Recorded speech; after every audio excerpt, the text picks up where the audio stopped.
This is the Sandman Podcast on TV Podcast Industries. We're back discussing The Dead Boy Detectives, Episode 4, The Case of the Lighthouse Leapers, and Episode 5, The Case of the Two Dead Dragons. This could be your soulmate. Okay, Nico, pretty massive leap from anonymous letters to love. Maybe, but you're keeping them for a reason, right? I mean, if there was a way that you could just find out who was sending them, would you want to? No. No. The letters are nice. They make me feel nice, okay? But also, they're all typed, which is creepy serial killer territory. They might as well be written with letters cut out of magazines. Besides, no one ever turns out to be who you think they are. And it's disappointing. No, I get that. I've been thinking about some old memories, and I'm starting to realize that I don't even know who I am. I might even be a worse person than I thought. This sweet moment got really heavy. Screw the past, you can be anybody you want. Hell, maybe you can even be somebody with a bank account. We're the Dead Boy Detectives!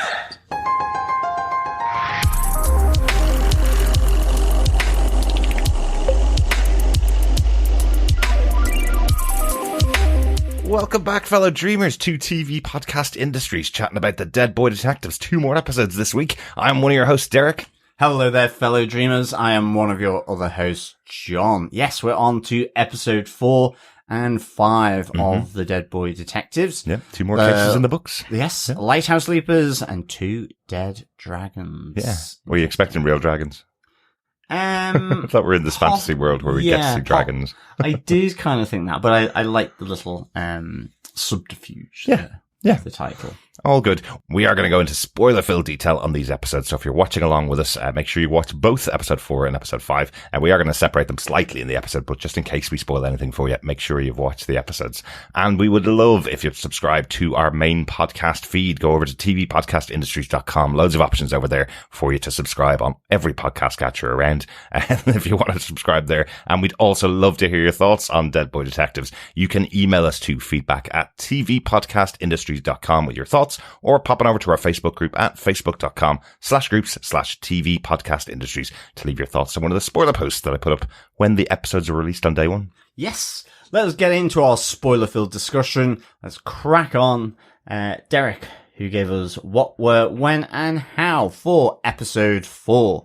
The Case of the Lighthouse Leapers. Well, The Dead Boy Detectives, of course, is based on characters created by Neil Gaiman and Matt Wagner. It was created for TV by Steve Yockey. He's also the co-showrunner alongside Beth Schwartz. The executive producer on this show, of course, is Greg Berlanti, who's well known for his work on the DC Arrowverse. Episode 4 was written by Joshua Conkle and Kristen Lane Tucker. Kristen was a writer on The Flight Attendant and A Black Lady sketch show, and Joshua was a writer on The Chilling Adventures of Sabrina. Good stuff. Yeah, lots of people coming over from the DC Arrowverse with Greg Berlanti, I think, who've worked on many of those shows. Oh, absolutely, yeah. You can see his fingerprints on this. A little bit. A little bit. Yeah, not as much as on the DC Universe, no, thankfully. Absolutely.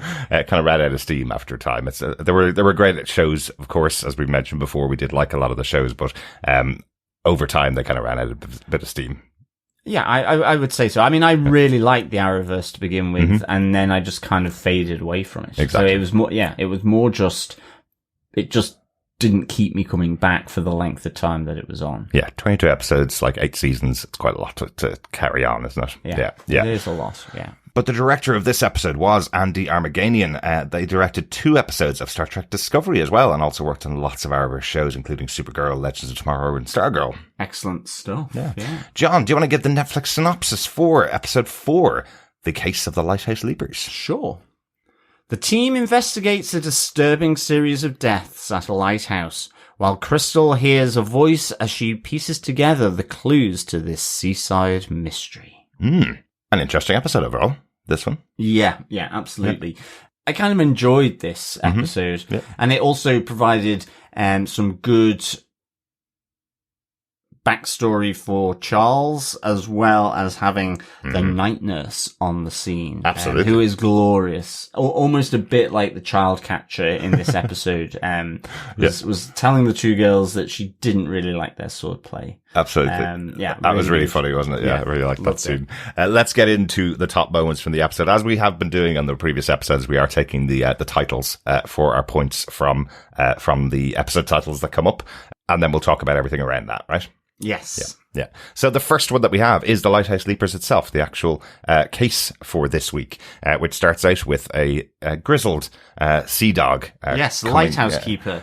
Yeah. Dagfinn. I think what I really liked about this was because it's actually the prelude to him arriving to request the services of the Dead Boy detectives is Jenny receiving rent, which Jenny wants Crystal to be more like Nico, who gives her a check at least, whereas Crystal gives Jenny a jar of coins. Yes. The ones they got from last week's case. That they got, I kind of really like this, but we also do find out a bit here that Jenny is getting secret romantic love letters from a secret admirer, and a little bit around that, that it's typed, and Jenny is a bit reluctant following through to try and find out who this actually is, because no one ever turns out who they're supposed to be, according to Jenny. Yeah. There's also just the general weirdness of Jenny sort of questioning, well, shouldn't you be in school, all this kind of stuff.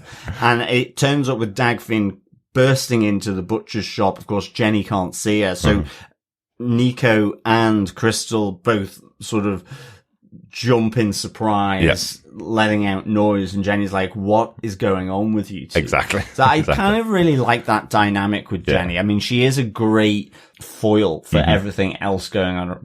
She can't see any of this stuff. So for her, she's just got really two weird borders. Exactly. Nico possibly less so, because at least she gives the rent in a check. A little bit. I think just in general, from Jenny's point of view, a person like Nico being all into butterflies and flowers and being all happy and being really colourful in comparison to Jenny's a bit more goth-like, dour outlook on life.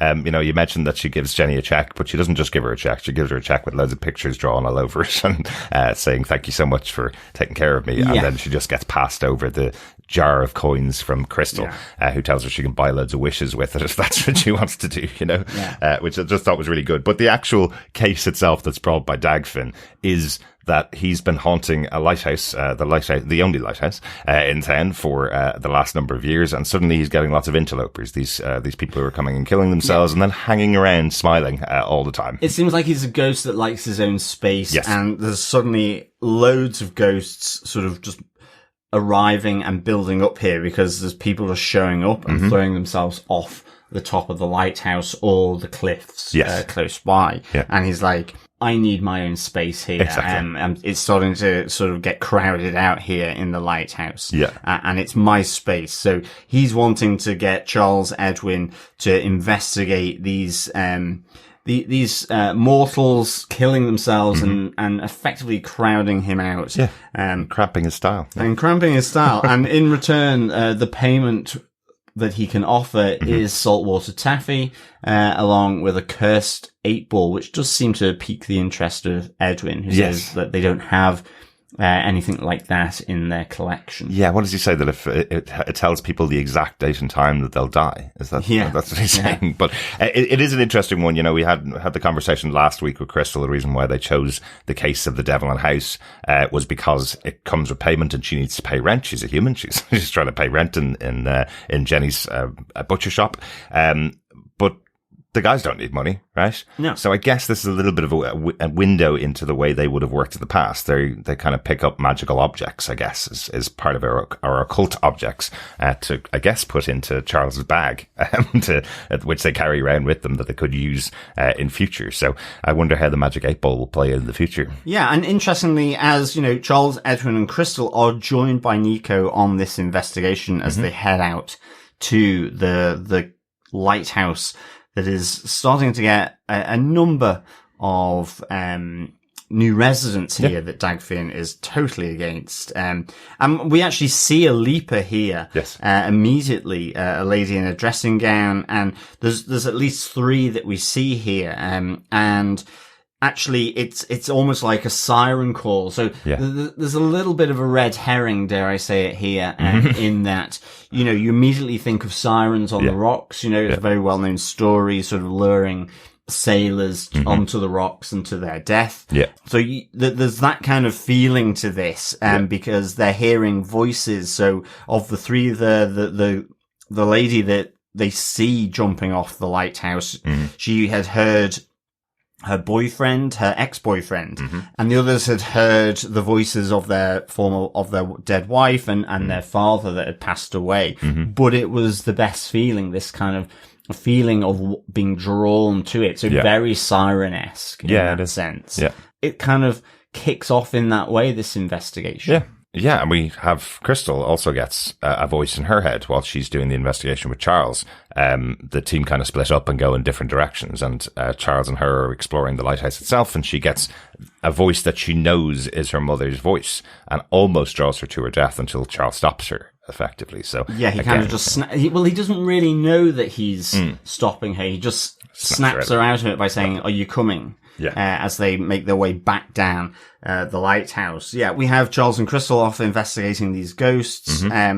Nika goes to inquire with Asher, the gift shop owner. Yeah. And Edwin actually is secretly going off to meet the Cat King. There's a cat that comes and gives him a quick scratch, but Edwin thinks that he might be able to give an answer to the question of how many cats are in the town. But 142 is the wrong answer. Absolutely. Yeah. Absolutely. Yeah, way off. I think you'd probably count 142 on that first night. I think so. But the bracelet remains on him. But we have this great interaction just with the Cat King. Sexy Cat King. Sexy Cat King, you know.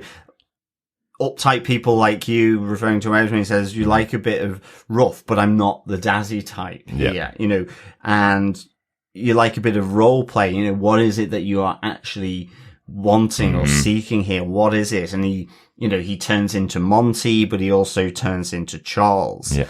But we see that the Cat King is really intrigued by Edwin. You know, he says, I like your secret parts. Yes. You know, he likes the secrecy around Edwin, and he's intrigued to find out more and more about it. Yes, he is. And we find an extra power that the Cat King has. He's able to compel someone to tell the truth by a little spell he puts on the lips of Edwin. So we learn that the actual reason why Edwin is running the Dead Boy Detectives isn't just to solve other people's cases. It is for his own benefit, which is to avoid hell. He'll have some good things, I guess, in his ledger if he ever goes back to hell, to prove that he was trying to save and help other people. Yeah, so he's he may looking be able for to avoid leniency that maybe either it would spare him hell altogether or the worst parts of hell. Exactly. He might go somewhere in hell that's a little bit nicer, relatively speaking. Yeah, exactly. Exactly. So I like this. And I like the secrecy around that. And again, it projects itself from Edwin, though, this tension that the others can kind of pick up on as well. So I like this. He doesn't want to admit it. So that's what I find interesting about this. He has to be compelled to tell it by this spell, effectively, that the Cat King puts on him. He doesn't want to tell other people the reason why he's doing this is for personal gain, because he feels that would be a really bad admission to everybody else. So I think that's quite interesting, because Charles and Edwin have talked about the fact they want to save other people that had been treated like them. That's the motivation to do it. People that were that had died and nobody had investigated their murders, Edwin and Charles, but that's not actually Edwin's reasoning behind it. His push behind it is to effectively, hopefully, save himself from being in hell again. Yeah. But I think moving on to our other point, dangerous women, because with Nico inquiring with Asher, she has a number of pictures in her gift shop at the lighthouse here. One of Lilith, which we know has a connection with Esther. The witch, yes. The witch. But also there are the mermaids, kind of sirens, but also a local legend known as the Washerwoman, as well, which, so all these different women that are sort of clustering these legends, these mystical, magical, supernatural legends in and around the town and this lighthouse as well. Almost like it's a Hellmouth or something. Yeah, absolutely. Buffy reference there. You know? Yep. So I kind of, a little bit more, certainly the Lilith piece, because we know that's connected with Esther. And I just wonder whether more will come out around that.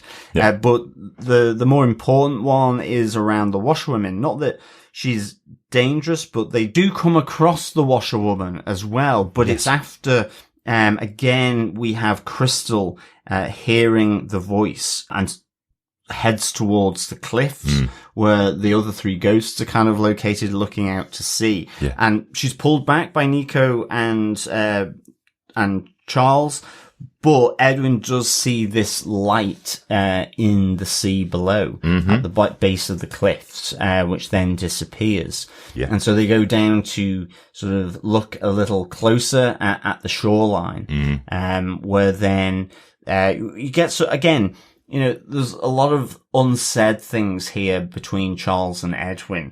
And Crystal is wanting Charles to sort of open up more about his father, and Charles really doesn't want to do that, pushing back on that.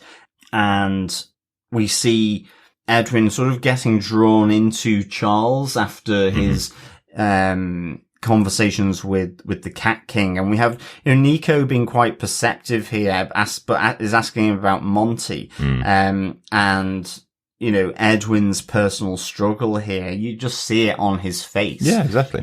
She's asking, well, do you want to kiss Monty?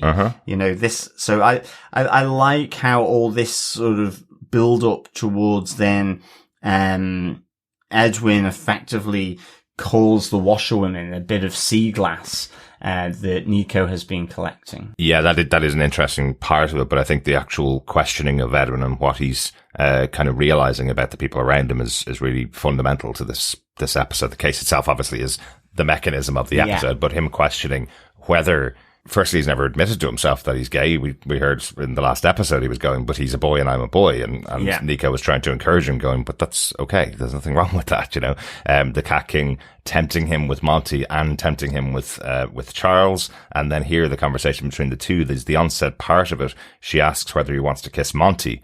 And he kind of goes, I don't know, is his response to that.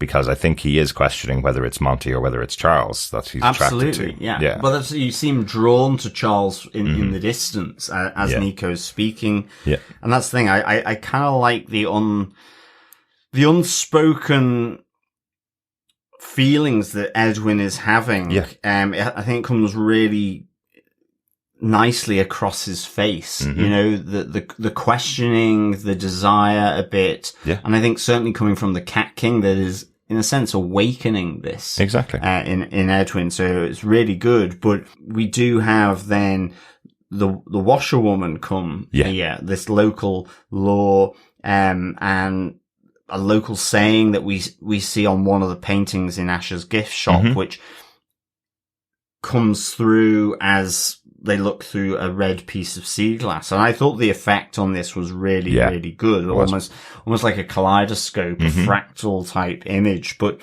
this washerwoman can see the future. She's kind of washing blood out of garments. And she speaks of creatures in the sea that need to feed. And it's a sea monster, but it must play until it tires. So all these sort of little snippets of information kind of come out from the washerwoman around this mystery that's happening at the lighthouse. Yeah, but what she does is she comes and helps people who are in need of help to kind of offset, I suppose, the death that has been caused over the hundreds of years that she's been in town. Yeah, that's the kind of the myth. So she deals with the group separately. She deals with the Dead Boy Detectives and their case of the lighthouse leapers and gives them a bit of help, pointing them towards the ocean.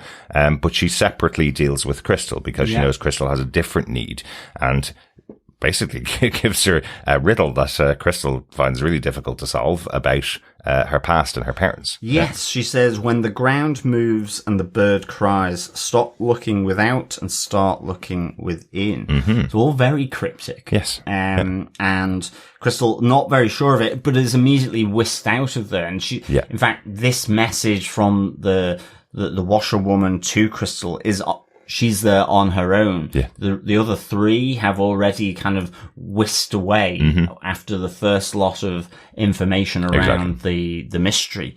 So she's kind of, again, left with more questions, really. And I think that's the really great thing about these three. And even with Nico has her own kind of questions around her own life and the people in it, like her mum and dad. But Crystal, Charles, Edwin, they have these different things that they find difficult to kind of understand or open up about. And I think Crystal is the most open to that. She's quite open about wanting to find more about her mother. Yeah, exactly. One more dangerous woman in this point, Yes. which is the night nurse herself as she arrives in town. You mentioned earlier on, I just really like that as she arrives, she sees the two girls playing swords and tells them that they're absolutely terrible about it. There'll be blood pouring out of the mouth. You have to act properly. Absolutely disappointed in the two girls. And then she goes to find Jenny, who will hopefully lead her to the Dead Boy detectives. So, I like how quickly she dispenses of the pleasantries and just basically takes over Jenny's mind to find out where they are. I thought that was quite an interesting use of her powers because she's on a mission now. She's been able to get this trip to Port Townsend to get the Dead Boy detectives who she's been looking for, and she's not willing to let anybody stand in her way. No, not at all. So she is another dangerous woman in this town. Yeah, I like this, Jenny kind of wondering who's up there and then sort of almost being suffocated as the information is being expedited from Jenny by the night nurse. And she's like, and breathe again. And then she's vanished. Yeah. And Jenny almost maybe a little bit of a memory wipe. She's like going, well, what am I doing up here? Exactly. Yes, absolutely. Another dangerous woman here. Yeah. Let's move on to our third point from the episode, bait, because the guys go on down to Tragic Mick's shop once again, to help them out, the local magic shop, to help them out trying to find an implement that might help them dealing with this thing in the ocean. To try and tire out the sea creature to stop the monster. And Mick immediately goes, well, you're looking for Angie, and shows this picture of one of it's like a huge anglerfish with the luminescent sort of bulb at the front that attracts the fish's prey, which is what Edwin had seen in the sea below the cliff. So it seems like because it's so close to the lighthouse and so close to the shore, it's now attracting humans in the same way that it would at the sea. That it's attracting the prey. So they're almost prey again of this anglerfish Angie. Yeah. But I kind of like how Mick here sort of interjects, say, well, don't kill Angie. Just put her back to sleep. Because he is, he knows about Angie and ultimately thinks that it's not her fault. In a sense, it's just the fish's time to feed. Exactly. But she needs that sustenance like anyone, I guess. Yeah. So she's feeding off humans, but really is, says don't kill her. He's also kind of very intrigued that they have found and seen the washerwoman as well, because he has also been looking for her for many years, so that she can tell how he becomes a walrus again. How he can go back to being a walrus. Exactly. Yeah. And for the second time now, he mentions his story, and everybody ignores him because they're on the case. They don't want to hear their story right now. I think his story is going to be pretty interesting. I think so. He became a human from a walrus. I want to find out what that's all about. Absolutely. But again, that's his perspective. He's come from the ocean, so he doesn't want to see the death of Angie. But they do find a magical item that plays music that they're hoping will draw Angie away or tire her out and send her back into the pits of the ocean, I guess, away from the land. Yeah. There's also just one other note that's in here, in the section on, around bait where they're all hanging around in Jenny's butcher shop. I just like it because Jenny, looks at them all and just goes, this isn't the peach pit. Get out of here. just in case you don't know, Jenny obviously is a bit older than the rest of the characters here. The Peach Pit was the hangout place in Beverly Hills 90210. So that would have been speaking to Jenny's youth. But all these kids who are teenagers right now are looking at her going, we have no idea what this woman's talking about. Absolutely. But she's trying to kick them out because the butcher shop is not a hangout for them. No, but they're looking for bait. And I like the little conversation from Nico saying, well, we need pork because, humans are called long pig, in terms of from cannibals that would have eaten humans in the past. But we also have Monty arriving as well, looking for Edwin. Yeah. And Jenny's just kind of like, and who's this new teenager? That's arrived. But ultimately they go looking for meat scraps from the bin as Monty and Edwin chat. Yeah. And effectively Monty is asking Edwin on a date to go out for coffee. More bait. Yeah. Yeah, he's the bait to try and get Edwin exactly. on behalf of the witch. Yeah. So more bait, but he's like, well, I can't drink coffee, but maybe we can go for a walk. Exactly. So a walking date, at some point. Yeah, I think he says something to Edwin about saying that since he woke up, he's been feeling freer and freer, meeting up with Edwin. So it feels like Monty might be on his own mission with Edwin. I think so, yeah. I feel like he's kind of actually falling for him. Maybe I'm falling for the base too. Yeah, whether Esther's plan is fully formed. I mean, I guess he's got to be careful of Esther. I guess she holds great power over him, so he does need to sort of tread a fine line here. I love the fact that we have the cats watching on again, just sort of coming back to the cats for no particular reason, but I like that, And, one of them saying, how were you ever captured by that kid? And he's like, well, the kid had a sardine. What was they supposed to do? And then, you just had to go and tattle to the Cat King about it, almost like trying to suck up to the king of the cats in the town. Exactly. You're such a horse as one of the cats. I just love this. I mean, in a sense, there's almost no need for the cats to be there in this episode, but I like that they come back to them because it's a good little piece, I think. It is. But I also feel like if this was a Neil Gaiman book, and he's written loads of great novels, I think if this was a Neil Gaiman book, you would see this threaded throughout the story, this idea that the Cat King has his cats all around the city and can spy on anybody, can follow everybody in the town because he's got these cats, and we know the cats can see the dead and alive people all across the town. So it's just putting that in there again. The Cat King is very powerful and has eyes everywhere, watching everything. So I think that's a nice little touch. Because again, in that conversation with Edwin and the Cat King earlier on, he was very much aware of what Edwin's been doing since the last time they met. Definitely.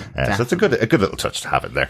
But I think on to our next moment, gone fishing, as they head off to go fishing for Angie. Yeah. Effectively, with this maritime music box that should hopefully put her to sleep. I mean, I love the fact that they have been trying to sort of attach pork scraps to it. And it's just kind of, they're just falling off. So how it will work. But as they head back towards the lighthouse, there is the night nurse at the top of the cliffs, looking out to sea. And she goes to Charles and Edwin, you two are errant, and I've come to put you in your assigned place in the afterlife. Yes. Which is really good. Crystal tries to sort of stop this from happening because Charles is adamant he doesn't want to leave. He's got his friend in Edwin. Edwin certainly doesn't want to go back to hell, where he knows he will end up. Absolutely. So she tries to read the night nurse, but I love the fact she goes, you don't want to go there, love. Absolutely. It's too much for you. But it's kind of cool. I love when it leans into this side of things. It feels like at those kind of moments, it feels much more tied into The Sandman that we saw on Netflix. The Sandman dealt very well in the horror aspects of Neil Gaiman's type of world. And when we have these type of moments when Crystal is trying to read the mind of the night nurse, and we see the babies inside the skeleton, we see this absolutely horrible looking scene that instantly Crystal recoils from. She wasn't prepared for it, and the night nurse going, you will never be prepared to enter my mind, basically. So I thought that was really interesting. So, and again, to have a bit of horror in there along with all the other elements, it just adds to the show, I think. That's it. And I mean, Crystal effectively is taken out here, and you know, the night nurse focuses back on Charles and Edwin, and she's like, everyone has a place. And Charles is probably the most resistant to it. You know, he says, "You know nothing about me," and then it takes the night nurse brings us on this journey of the bullying and the beating by his dad, the bullying of his classmates as well. In his past life. And you know, you have here that Charles feels that I still have a purpose here. In a sense, he comes clean and says, I died too soon. You know, I don't want to be dead here after being shown all his past. And he gets very angry with the night nurse. He really is the one that steps up to challenge her position that you're just going to be assigned to the afterlife. Absolutely. But, you know, again, it's the connection to Edwin's past. You know, we saw how he was murdered by the other bullies in his school who treated him like a sacrifice. We don't get all of Charles's story here. No. We get flashes of it, but I guess my reading on it is he tried to defend someone else that was being bullied by his friends, is what the night nurse says, and they turned on him because he was trying to defend one of the other kids in the school. And I kind of feel, anyway, I guess we'll see a bit more of it hopefully later on in the season, but I feel like that's the connection with Charles and Edwin. He's trying to protect Edwin all the time. Charles is the muscle, Edwin's the brains. It feels like that's something that Charles has continued on with. He tried to protect someone that was weak from his friends who were bullying him, and they turned on him, and he eventually died of hypothermia. But we also have the flash to him being beaten by his father and him trying to stop it, saying he'll do anything that his father wants. And a really brutal response from the night nurse who's in the scene with him at this time, going, but you can't make it any better. You can't do what he wants you to do. You didn't in life, and now you're dead, and that's the point. It's over. There's no more flashing back to this in your mind and trying to make your father happy anymore. You're dead and gone, and there's nothing more you can do about it. It felt really brutal from the night nurse. Yeah, and the night nurse as well, you know, also says anything is better than this place. Why are you still holding on to the mortal realm? Exactly. When you see how it treated you. Again, trying to do a riposte to Charles, who really says, you know, I still have a purpose. I want to be here. I don't want to be dead. But, you know, Charles gets so angry that effectively he is the one that starts using the music box, this metal music box, to sort of beat the night nurse around the head. Yeah, absolutely. And then kicks her over the cliff into Angie. Yeah, absolutely. Solving two problems at once, I suppose. Absolutely, yeah. You know, but he's kind of expressing himself here so much, and ultimately defends Edwin here, and manages to get the night nurse gulped up by Angie with the music box to help them tire out Angie. Yeah. So hopefully we see that the ghosts leave the lighthouse, and hopefully then that's the end of the leapers from the lighthouse. Exactly. And that is the end, because we are on to our final point, case closed, as everything wraps up at the end of the episode. We have Tragic Mick, who, as you'd mentioned earlier on, had said he was trying to find a way to get in contact with the washerwoman. He's out trying to pick up some of the glass from around so that he can try and meet her. So he's following the directions that they had. They used the red glass to find her. He's trying to find a similar type of red glass so he can get in contact with her. We have Nico and Edwin sitting on bed watching Scooby-Doo, which I think is really cute, because obviously Dead Boy Detectives here, Edwin probably hasn't seen Scooby-Doo before. He's a big fan of those types of what were they called? Not the Famous Five, but those kind of investigation detective boys' own books. Well, Edwin seems quite impressed with the investigative skills of the gang from Scooby-Doo. You know, so I like that. And Edwin's there saying as well, that it was a top job today. I think, nice little connection there between him and Nico. As she says as well, I also need to just sort of go through these letters finally from my mum. Yes, she's never read any of them before. She's about to read one. But while the two of them are watching Scooby-Doo, the other kids are well, they have a heart-to-heart, don't they, really, to Charles and Crystal? Yes. Charles is like, I've been so angry for such a long time. I need something that's real, as he goes in for a kiss, with Crystal. Yeah. And he doesn't maybe. feel the kiss, but it doesn't matter. As it goes to, closing credits for the episode. It goes on to be continued. But yes, they have their kiss. Yeah.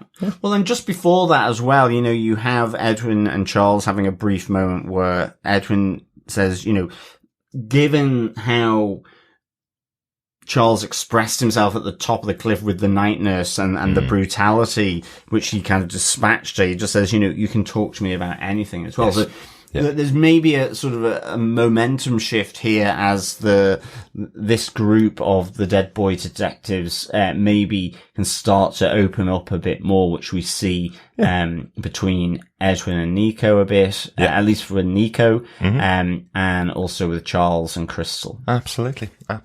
What do you think of this episode, John, as we get to the end? I really enjoyed it. I would give this 4 Lords Are Leaping out of 5. I just thought it was a nice little investigation, and I like that the night nurse came in here. I like we got more, starting to sort of unravel Charles's story, and Edwin again starting to confront his feelings. And I think that was it for this, Crystal's always wanted to find out more, but the two lads of the Dead Boy detectives are starting to actually confront some of their pent up emotions that they've had for a very long time. Absolutely. It feels like, I'm sorry, I have loads of friends. I've got loads of male friends that I've known since I was 5 years old. And sometimes you just don't talk about your feelings with certain ones of those friends. And that's what it feels like. Edwin and Charles' relationship has been like. They've been together for about 20 years at this stage, living in each other's pockets, running around doing detective stuff, and not once have they ever really talked about Charles's feelings and what happened to him, or his dad and what he did to him.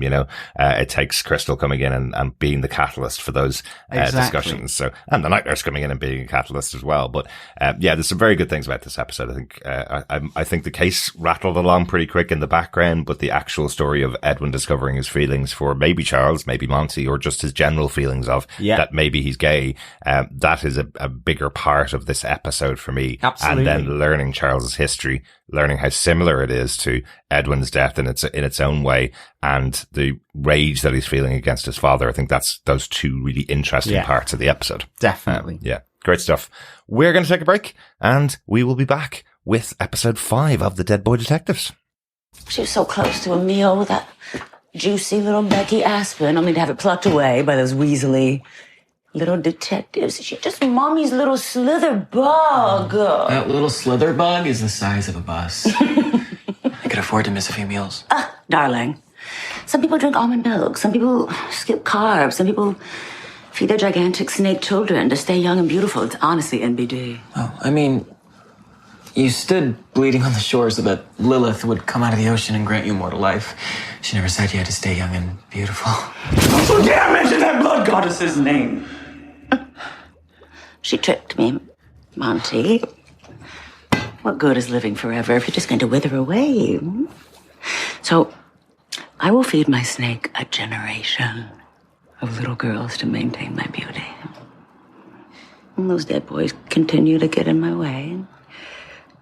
No one messes with Esther Finch. Is there something about that that's unclear to you, Monty?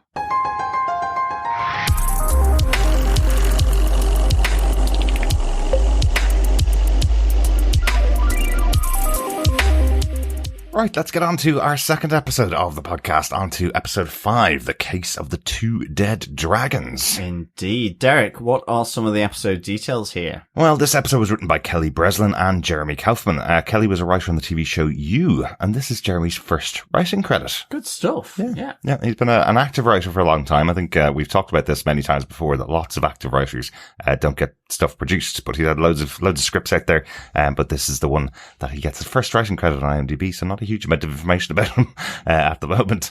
Good stuff. Yeah. But the episode was directed by Amanda Tapping. She played Naomi in 10 episodes of Supernatural and directed 4 episodes of the show. She also directed episodes of The Flash, Batwoman, and Chilling Adventures of Sabrina as well.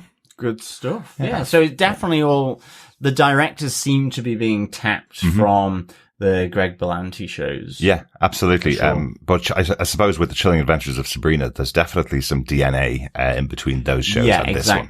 Out there. Yeah. For sure. Yeah. Good stuff. John, do you want to tell us what they gave us with the Netflix synopsis for this episode? Sure.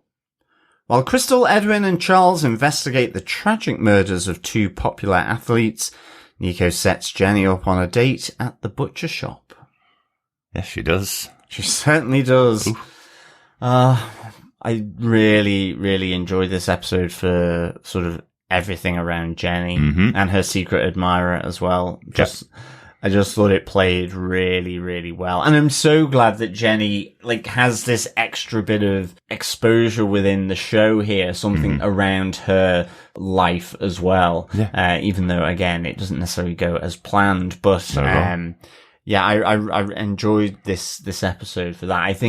I mean, ultimately the investigation again takes place here and, but it feels like it's almost an aside to, again, them talking about their, what's bothering them. I think that's still very much at the forefront here in this episode. Absolutely. We're learning more and more about these characters. We'll go into our top moments from the episode, but the one thing that struck me as I saw the plates come up with each of the top moments from the episode is that you're right, the investigation seems to take a real backseat here, because our first point to start it off with is on Jenny's secret admirer.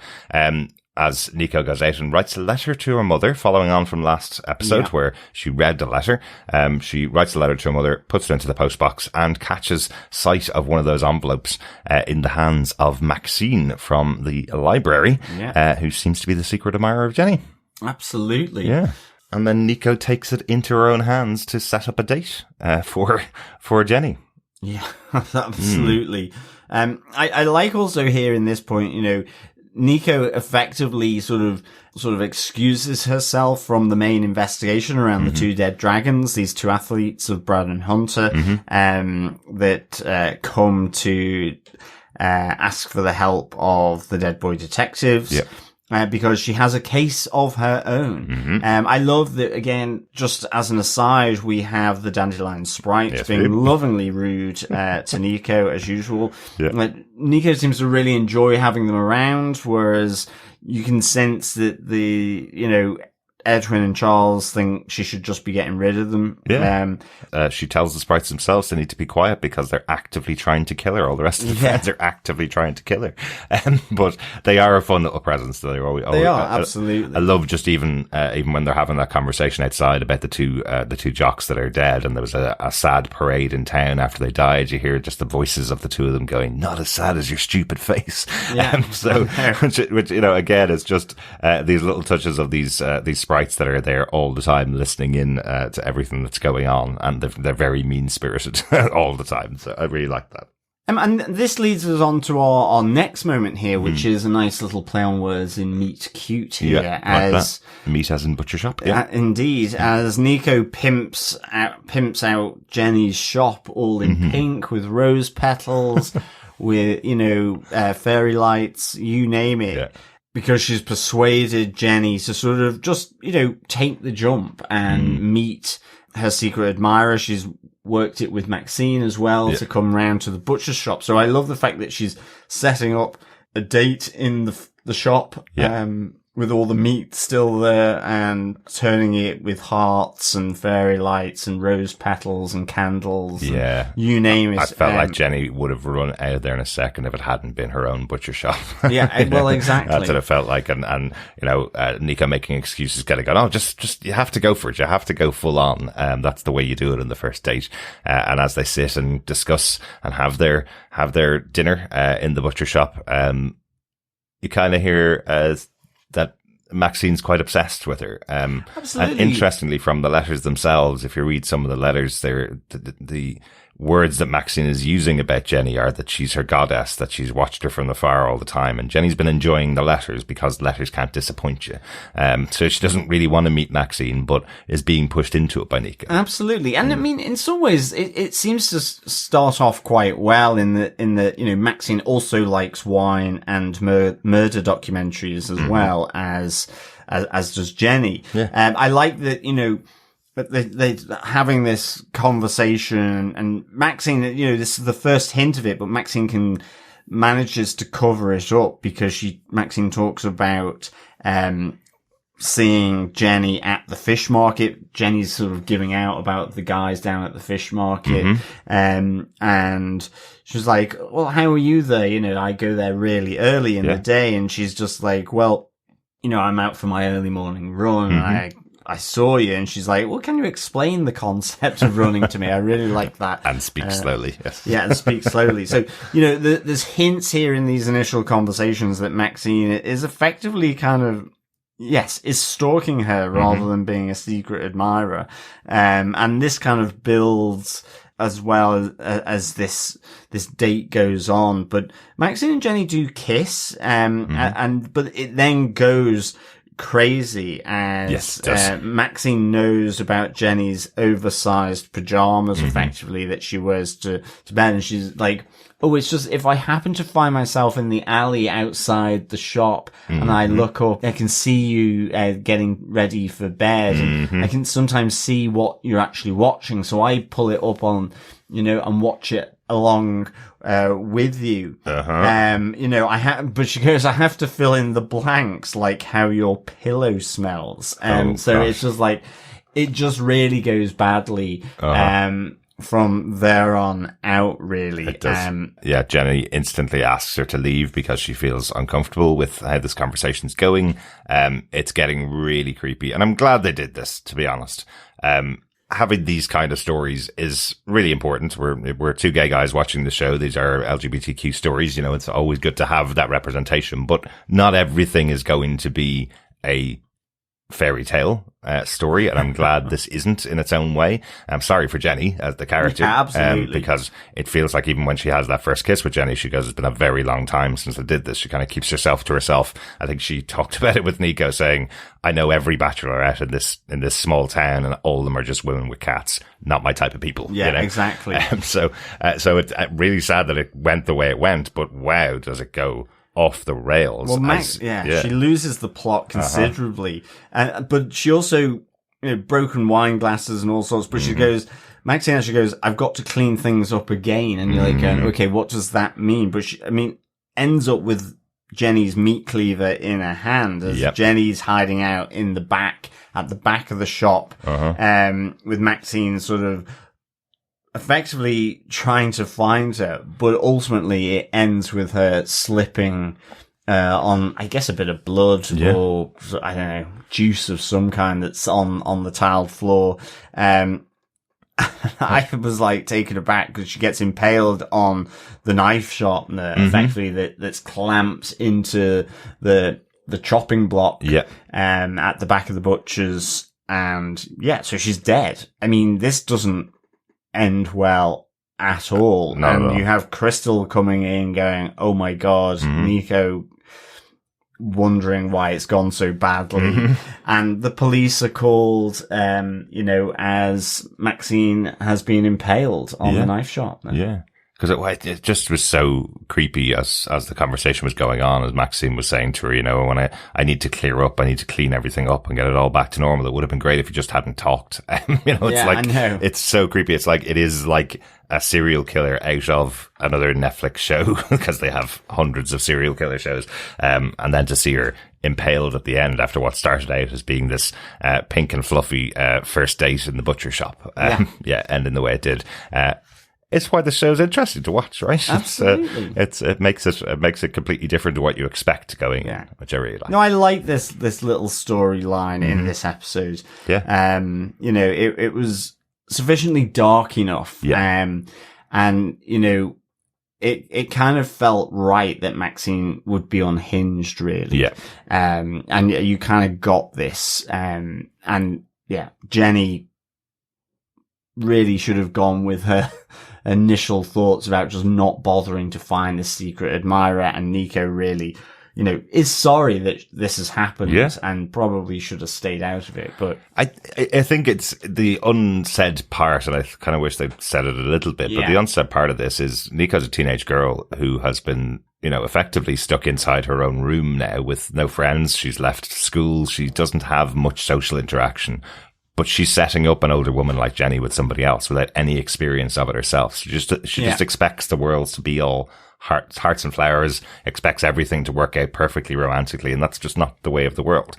Also, it isn't hopefully the way of the world that someone will take out a meat cleaver on you if they don't like what you're saying to them, and you're saying you feel uncomfortable and send them out, send them home. So, so hopefully it doesn't work out that way for everybody either. But that's kind of mainly Jenny's story and what happens with her in the episode, those first 2 points. Let's get on to our next one. The next title that comes up on screen is What Marin Did, but let's talk about the whole case that goes on here with the two dead dragons. Yes, the two jocks, Brad and Hunter, who basically come to the Dead Boy detectives going, we're pretty sure we were murdered. Yeah. They said it was alcohol poisoning, ultimately, but our eyes wouldn't be bloody like this. Look at our eyes as there's blood coming out of the eyes. And so they take the case again. They can get paid here. And the two dragons here are Brad and Hunter, because they were on the baseball team of the school, the Northport Townsend Dragons. And the only thing they have really to go on is that the last thing they remember is a tree with, you know, twisted tree that seemed to have eyes. Yes, and so hands and eyes, yes. Ultimately, Crystal and the two lads in disguise go to the school to get info, pretending that they're journalists doing a follow-up piece on the death. Yeah, they're not very good at the pretending to be journalists. No, but weirdly, nothing really bad is really said about them on all the people that they interview and talk to. Yeah. But then we get a really nice moment with the school's mascot, who awkwardly is saying, well, you know, quick, you know, get over here. You need to go and chat to Twitchy Richie, as well, which there's a nice moment here as they go to speak with Twitchy Richie. So he kind of explains how, you know, their mobile phones were never found, and that actually they were pretty bad and terrible to a number of girls. Speaking of a girl called Shelby, who was Brad's girlfriend, and it was all very suspicious. But he obviously Twitchy Richie doesn't like them, and, you know, to get that information, I like how they do the whole ghost thing, because they've removed their disguise, so Twitchy Richie can't see them now, and you have the papers being flung up, the scissors walking across the counter, and him being pushed around by Charles to get this information from Twitchy Richie. Well, yeah, again, it all kind of kicks off from Crystal trying to use her powers to read his mind and sees it's just porn inside. That's all that's in there in this teenage boy. But he's also an a-hole himself. That's the thing. Twitchy Richie is someone that doesn't like the two jocks, but, you know, the comments that he makes are clearly quite homophobic, and that doesn't go down well with Crystal or with the two guys, and he tries to threaten Crystal himself. So he's not a guy beyond reproach by any means here. So the minute he tries to turn on Crystal, I kind of love how it shows you what's happening, where he tries to intimidate her by lighting his Zippo lighter in front of her face, and the lighter keeps going out, and then it cuts to it's actually Edwin's hands putting out the lighter with his fingers as they start to taunt him or haunt him, I suppose. I really enjoyed that. I thought that was really good, but, you know, it's a nice setup there that he's not on the level, but he's giving them information that nobody else in the school is. Crystal commenting that, there's no way that these two guys didn't have somebody that didn't like them. Everybody's saying just nice things about them, and they seem to be saying they're great guys. And we learn as the episode goes on that Charles really wants these two guys to be good guys, partly from what's happened in the last episode where he got really angry and his anger spilled over into knocking the night nurse off the cliff, and that pushed Crystal away a bit. They have that conversation between them about everybody walking on eggshells now after that happened with Charles when they saw his real anger come out. And he's saying in his own mind, he's talking to them saying he wants the two guys to be, the nice kind of people, because he feels and he's worried that that could be him as anger would overtake him. And as the investigation goes on, he's still trying to defend Brad and Hunter here. Mm-hmm. So they summon Shelby from the grave, or Edwin does. And we find out that she effectively was teased, by Brad and Hunter. They dosed her with a drug. She was a good runner, and that kind of caused the end of her. Yeah. Her running career at school, she was doing really well. Yeah. He wants them to be good guys. But they said that after they caused the end of her career, she was dumped and told she was no longer interesting. So not only did she lose her career, she lost her boyfriend, lost all of her friends and the respect of everybody in the school that she had. And she took her own life. And Crystal's there going, oh, okay, so, they're not as good as we thought. As I say, Charles really trying to defend them because, he's worried that he's a bad guy, as well. Yeah. He's projecting himself onto these two, really. Yeah, he is trying to defend them, and I suppose this is the challenge of being believed when something bad has happened to you, like what's happened to Shelby, the runner here. She's obviously tried to tell this story to other people, but everybody believes the jocks can't do anything wrong, right? And Charles is kind of saying, well, it's just one person saying that it was their fault.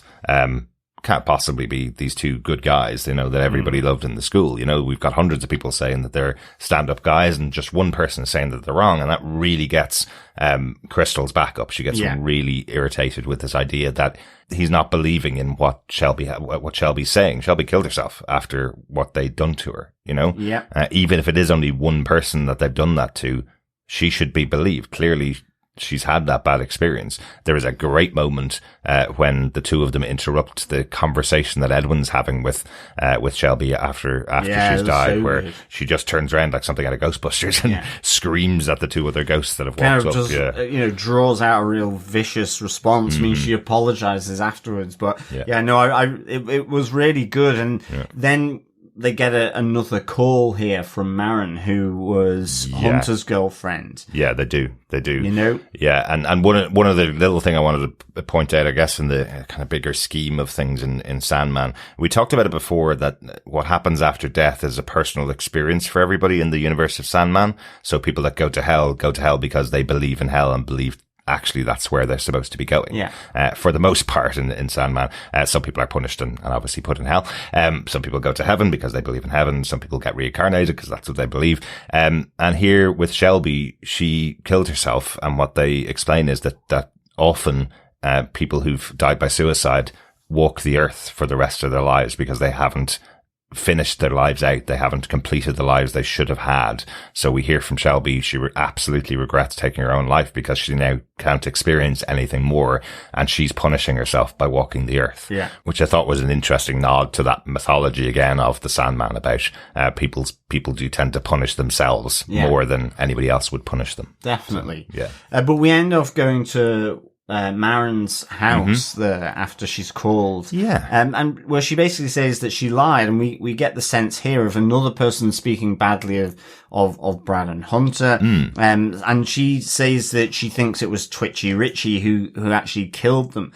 Because again, Brad and Hunter got him hooked on Adderall and then was selling him Molly. Nice little joke. We need to investigate Molly next from Edwin, who doesn't understand the slang term. But when he realizes it's the drug side of it, it's like, oh, that connects with Shelby. But we see Maren acting quite nervous and strange as she invites Crystal in to go through it further, offering her a gin, which was kind of strange. But Edwin and Charles go to investigate the house to see if there's any more information that they can get. Charles notices there's no actual pictures of Hunter, despite being her boyfriend.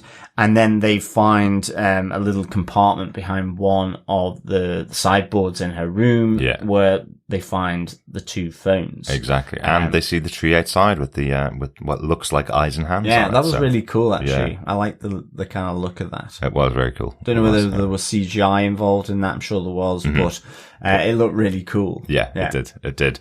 So we find out what actually happened was when we get the story from Maren was that she'd sent some photographs of herself to her boyfriend at the time, Hunter, who'd shared it with Brad and then was saying to share it, that he was going to share it with the rest of the team, and just says that absolutely disgusting phrase of, well, you sent them to me, they're mine now, so I get to do with them what I want to. If you didn't want them shared, you shouldn't have sent them to me. And she actually just wanted to knock them out so she could take their phones, but ends up poisoning their drinks instead, and brings in Twitchy Rich to dispose of the bodies because she knew he hated them. And it's interesting that she tried to blame him, though, as he was the accomplice. Like, you'd throw it off on somebody else, I guess. You would think so. But she's not a criminal mastermind. You know, the fact that the 2 guys died rather than her knocking them out, that was an accident. But she does go down the path of trying to do the same thing to Crystal. Now, knowing what happened to the 2 guys, she tries to kill Crystal and realizes her error here, how far she was willing to go when they stop her, and then turns herself into the police. So I mean, at least taking responsibility. The other interesting thing that comes from this is that, you know, Crystal suddenly goes, it's strange the things that actually we have in common in terms of her, Charles and Edwin, is that our lives have been changed by shitty boys that went too far. And it's what Brad and Hunter did with Maren, but also what Maren did to them. Yeah. What's happened here, with the boys from the boarding school, with Edwin, the boys, at the same school as Charles, and also then with Dave the Demon, with Crystal. And we have here, you know, a lot of that connection with Dave the Demon in this episode as well. But the case is closed. Yep. As usual, our next point for the episode, case closed. And the case is closed, everything's solved, we know who the murderer is, and now that means that Hunter and Brad can now go on to their next phase, I guess, the next place. And the 2 of them kind of looking at Edwin and Charles are saying to them, you know, we are better than everybody else. We should have been going on to college. Everybody here worships us. We are better than everybody else. And instantly there, I think Charles realizes how bad they really are, how bad these 2 guys are, what they've done. When he learned the story of what they'd done to Maren, he realized they're bullies. They're the classic bullies. But more so, it's the fact that they believe they are better than everybody else, which gives them the right to do the things that they were doing, you know? And they get their true comeuppance. You know, again, we don't get to see death in this episode, but death comes to take them in the form of a demon coming from hell and dragging them to hell, the place they deserve to go for the things they've done to Maren and to Shelby. Yeah, absolutely. You know? Yeah. And we have, you know, Charles saying then, you know, he wanted them to be good guys, but because he kind of was projecting himself onto them in a sense. Exactly. Which I thought was really good, you know, and, you know, Edwin kind of steps in here and says, you know, you're not a bad person. Exactly. You're not a bad guy like they are. Yeah. Bad guys normally don't ask themselves or question whether they're bad guys. Exactly. He goes, I've been in hell for 70 years. I know about bad guys. I know about it. Yes. You know, you are one of the good guys here, you know. You're the best person I know. Yeah. And then they hug, and there's a little moment where Edwin is definitely a bit taken aback by the hug. I think, from, absolutely. From Charles, but reciprocates. Again, linking into the previous episodes, really, and those kind of thoughts and the beginnings of those thoughts that the Cat King has released, and Nico had kind of furthered, you know. Exactly. Let's close out with Girls' Night, the last moment of the episode. We have Nico, Jenny, Crystal sitting outside on the curb. Nico really apologetic for what's happened. With Crystal, they go and talk to the cops about kind of filling in the info about what happened with the death of Jenny's secret admirer inside. And David again grabs Crystal at this he keeps point. showing up in her thoughts, really. Yeah, we saw it right at the start of the episode. He appeared in her thoughts or appeared in her nightmares, and now he's jumped into her mind once again at this point. It's like as if when she's thinking about something else, in he jumps, and trying to mess up who she is, but she tries to push him away after everything she's seen in the investigation of these two jocks. She tries to push him away, saying, I'm not going to have my whole life screwed up just because of a boy, just what happened to Shelby and what happened to Maren. And he's pushing back to her going, I'm not a boy here. I'm a demon and I get exactly what I want whenever I want it, basically. And she awakes with Charles at the curb again, after this shouting, I guess, from David. And she has no idea how she's going to stop him, how she's going to block him and keep him out of her mind. It's an interesting kind of flip back to the start of the episode where her seeing David in her dreams is connecting with the violence or the anger that she saw in Charles. And again, it's why she's pushing him away. We heard her at the start going, she has to work through all of these issues with David. She has to work through everything that's going on with her family. So she wants to go back to being friends with Charles after that kiss they had, last episode. But partially, and that's the thing she hasn't told Charles, is that in her mind, she's starting to connect, the abusive boyfriend that she had in David the Demon. She's starting to connect that a little bit with Charles. Could she be wrong about him because she's seen the violence of him? Yeah. We also have a moment here between Edwin and Monty. Monty's kind of been pushy and has taken him on an evening walk. Yes. And have Edwin kind of opening up here, thinking, well, at least to some extent, whilst he thinks they should stop seeing each other, he kind of says, ultimately I'm afraid of my own feelings. It's difficult to deal with these new feelings around relationships and connections that he's got, and particularly with Charles. But we have... Well, that's not what he says with Monty. He completely obscures the person that he's talking about. Absolutely. But it is about Charles because we have Monty swinging in for a kiss, and he says, well, I have feelings about you too. And Edwin says, I wasn't talking about you. Oops. And it's like poor Monty's kind of left on the swing in the moonlight after sort of taking a gamble. The whole conversation, the opening up about his feelings and how difficult he has with dealing with them is actually not about his feelings towards Monty. Exactly. Poor Monty. So we kind of got earlier on in the episode when he was talking to Esther, as she was working out, the plan to get back at Edwin, for what he did. You kind of get that feeling properly from Monty that he's starting to get a bit sweet on Edwin. He's starting to like Edwin a lot. We also learn a lot more about what's going on with Esther, that she's feeding her massive snake in the basement to keep her young because Lilith cursed her with eternal life. We talked a little bit about Lilith last episode, but Lilith... But it was the eternal life was still that she could wither. She would grow older and older and older forever, for all eternity. But it seems like Esther's found a loophole that she can feed young girls to the snake. I love that line from her. It just suddenly had a bit of a flip of evil to her, because she's been a very fun presence in the show, really, since we saw her in the first episode. But just that flip of evil in her, saying that she will take an entire generation of young girls and stay young. She doesn't care. You can see the whole Lilith thing rankles with her, for sure. Absolutely. And I mean, she does question Monty, are you trying hard enough here? Because the plan is kind of nearing fruition, and we see her revenge kit that she got from Tragic Mix. Yes. At least the mushroom looks much bigger, so whatever that's about will be interesting. Yeah, absolutely. Anything else? Any other notes from the episode that we haven't talked about, John? No, none from me. Just one tiny note from me.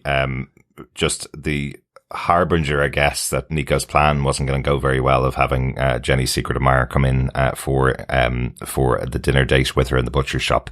She used the magic 8-ball that they got last week, or last episode, from the ghost that was haunting the lighthouse, the magic 8-ball that tells people when they're going to die in the future. It doesn't tell Nico that, but what it does do, it says the outlook's not so good as she's talking about the date. So the magic 8-ball, I guess, was telling her things are not going to go well today with this date.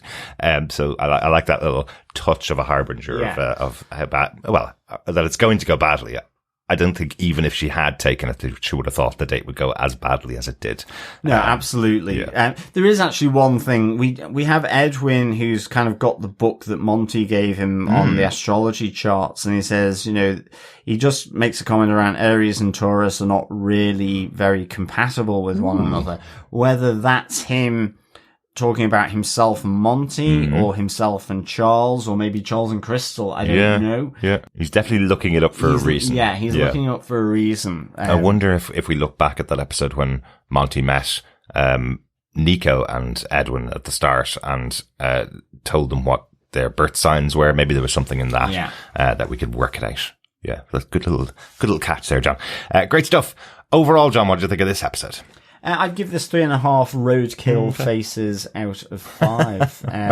That was the joke for the sprites. That's what it was. Yes, not as sad as your roadkill face. Yes. No, I enjoyed it, particularly around Jenny. Yes. I guess in some ways, the Case of the Two Dragons I was less invested in for sure. But I think, the whole through storylines of Crystal and David the Demon, but also the connections within the Dead Boy detectives. I'm really enjoying. Yeah, so yeah.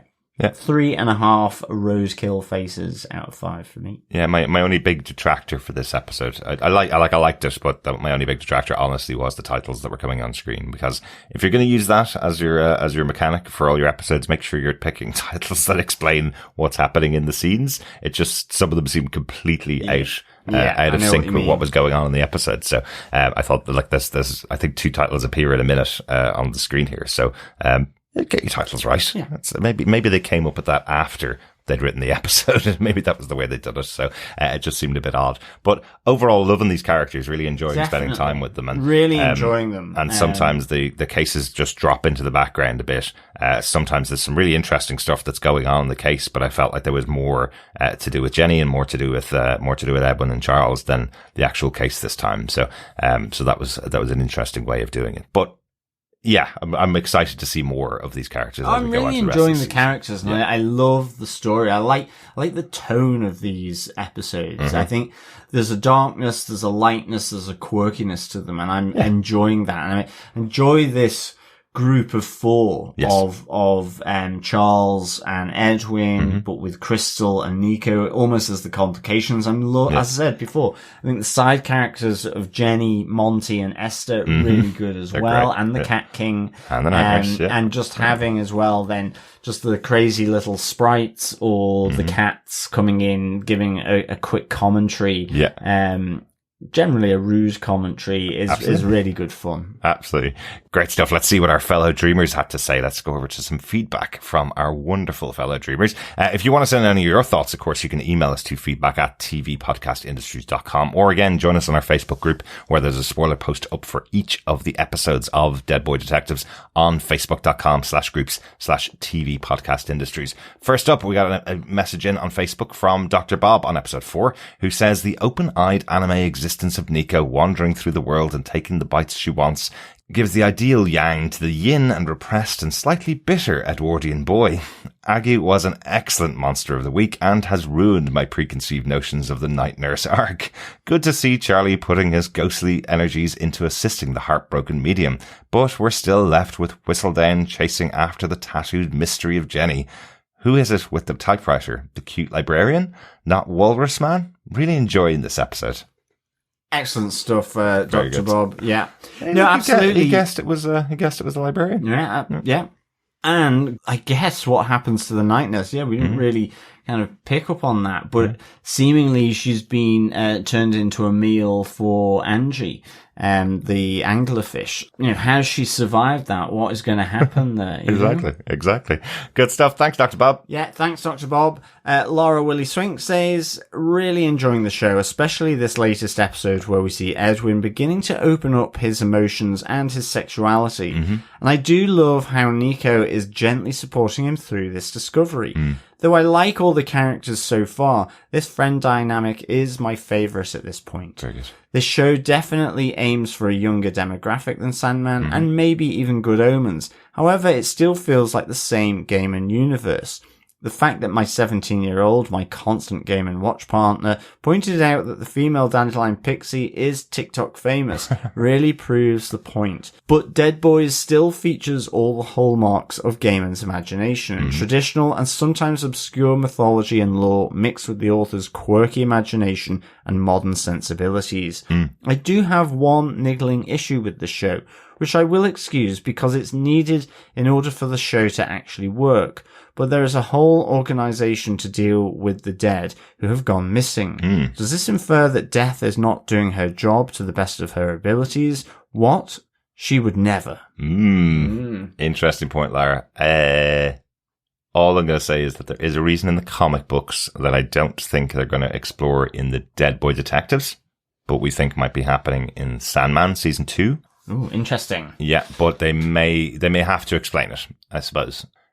So, pure speculation on my part, I think Death may have allowed Edwin and Charles stay on Earth for longer. That's my feeling. There may have been some conversation with her where she's allowed them to stay here and do what they're doing. Because you're right that, you know, Death knows where everybody is. Yeah. Death comes for us all, as the phrase goes. So if she hasn't made a deal with them, there's something happening here, that's allowing them to stay on Earth for as long as they can. Or she's allowing them to do what they're doing without having told them, because they do think that she's after them. They go and hide. You know? Exactly. So maybe like we saw in this one, they get inside Charles's, infinite micro universe in his bag. Exactly. So I wonder if we'll learn a bit more as to why they're on Earth. But you're right. There is an entire department dedicated to the missing children, the children that weren't able to be brought to their final resting place. That's part of the show. Just the reason why I say it may be something they explain later on, or maybe connected to Sandman, was just that one line that said they're also completely overloaded with casework as well. So something is happening, something that we may not see in the show here, but I feel like you're right. They do need a bit of an explanation for that one.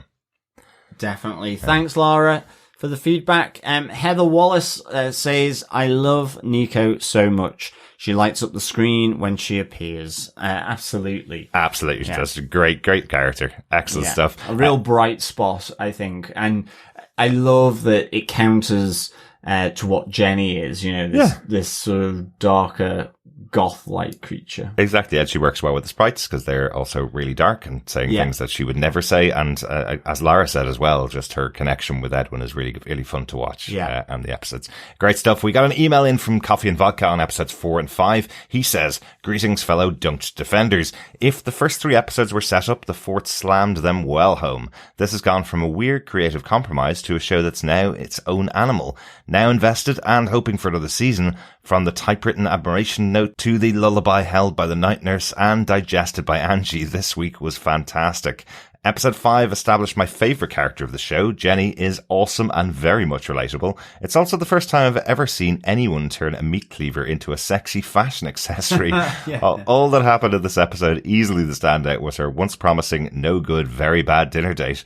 Both humorous and tragic, it showed, along with Charlie's rock-throwing tormentors and popular toxic jocks, that people make for some of the worst demons ever. 5 red crystal revelations, twitchy Richie reactions, and meat cutes out of 5. Peace and take care. Coffee and Vodka. Great stuff, Coffee and Vodka. Yeah, totally with you on Jenny. Really, really awesome. And yeah, I think you're absolutely right that the worst demons are the humans. Often, They're really mean. Yeah, absolutely. And, it's easy to assign in a story that the evil of the world is a demon, but, we've seen it in Sandman. We've seen it in some of the other characters that are in this universe. There are people that will be encouraged by demons, but the badness comes out of humanity very often. And, that's what's caused a lot of the problems here. That line from Crystal saying that all of us are here, the connection that we have between all of us is boys going too far. Boys will be boys. Boys will be allowed to do anything. And what happens to them? All of them are in this horrible situation because of humans. So, yeah. Really glad you're enjoying it as well, Coffee and Vodka. Absolutely. Like myself. So good stuff. Keep the thoughts coming in. Back to Facebook. Paul Tian-Shi Lee for episode 4 and 5 says, the show very nicely balances plots from individual episodes with character changes in later episodes. Charles getting stuck in the Devlin house loop brings back his family trauma, which was further reactivated by Night Nurse, and then finally opened up to Crystal and Edwin by the end of Dead Dragons. Great storytelling and show running. I doubt I'll be the first to bring this up. The show is pretty dang queer, and I'm glad the writers are handling that well. My quick read of the summary from the 2 limited comic runs suggests that Edwin reveals his feelings for Charles to Charles. It looks like the show is following suit, so we'll see how that works out. And a general comment about fictional Port Townsend, borrowing a line from South Park. This is pretty messed up right here. Given the number of deaths, not to mention the number of severed feet, there'll be a ton of real crime podcasters swarming the place. Keep up the great podcast work.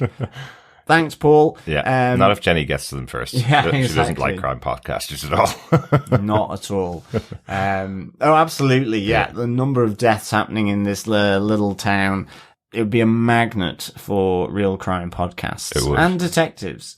I mean, even just with the Lighthouse Leapers, Charles is kind of saying we don't normally involve mortal humans in on the cases because they never believe it. Exactly. So I guess maybe there's that element to it. Yeah, like didn't the cops who were interviewing Nico and Crystal thought they were on drugs for their explanation of and what shouldn't was they going be on. in school? I like that kind of running gag as well. Yeah, absolutely. I really like the focus on LGBTQ characters in the show as well, as you brought up, Paul. I suppose the interesting part is there are loads of straight characters in the show as well. We've met loads of them. We've met the jocks. We've met all the kids in the school now as they were being interviewed in this second episode. There's loads of characters there, but they're focusing on Edwin and Charles, and they're focusing on Edwin's thoughts about Charles. And, they of course are going to have more storylines that would deal with that. And they're handling it really well. It is being written really well because these are the characters that you're around. They're all the found family, I suppose. So they are going to have, connections with each other. But you're right. The way that they're playing the long game with some of the storylines, things happening in episode 3 and paying off in episode 5, is also working really well for me in the show. Great stuff. Thanks so much for that, Paul. Thanks, Paul. And finally, Dr. Bob Phillips says, flailing with so much unrestrained joy, I think I might be transmuting into a bearded bold Nico. The choices to abbreviate with a properly balanced filleting knife the sexy femme librarian psycho murdering stalker storyline into 3 scenes was unexpectedly fantastic. Absolutely. The unfurling and discovery of the richness of Edwin's feeling alongside the loving rebuilding of a traumatized Charles is heart-achingly good, and the direct arrival of the octopus of Satan bypassing the need for death to have their softer conversations put a hard stop on that line. I'm reading this as death offering the heavenly ways forward, but will be swayed by what else we see. Great stuff, Dr. Bob. Yeah, I kind of mentioned about, the potential for what happens in the afterlife being connected to the actual people themselves. Yeah. And here, I would say that's these boys are being sent straight to hell for everything they've done and for everything that's been found out by the Dead Boy detectives here. And it kind of, I suppose that kind of connects into what I was trying to say in response to Lara's thoughts about where death is. Potentially maybe some deal is being made by someone here to keep them on Earth because they're doing the investigation. Remember, they've got that postman that keeps delivering them cases and keeps delivering letters to them. So maybe somebody is behind a bit of that and wants them to do the investigations they're doing to find out what happened here to some of the spirits and some of the people in this town. So to deal with some of the backlog that's happening with the potentially, for the Night Nurse. Yeah, potentially that's it. And the Afterlife department. I guess. Yeah. So it might be something that'll come out as the episodes go on. Yeah, great stuff, Dr. Bob. Completely agree with your thoughts about this show. Yeah. Really great stuff. Yeah, been a lot of fun. And that's it for our chat about episodes 4 and 5, The Dead Boy Detectives. 3 more episodes to go. Next time we'll be back discussing The Dead Boy Detectives episode 6, The Case of the Creeping Forest. Yes, and of course, episode 7, The Case of the Very Long Stairway. Absolutely. Thanks so much for joining us for this episode. Hopefully you'll be joining us for those 2 episodes next week. And if you've been enjoying the podcast, why not share it with your friends? Because sharing the podcast is sharing the love. Absolutely. Yeah, thank you so much, fellow dreamers, for joining us for these 2 episodes of The Dead Boy Detectives. Until next time, of course, keep watching, keep listening, and of course, keep dreaming. Bye. Bye.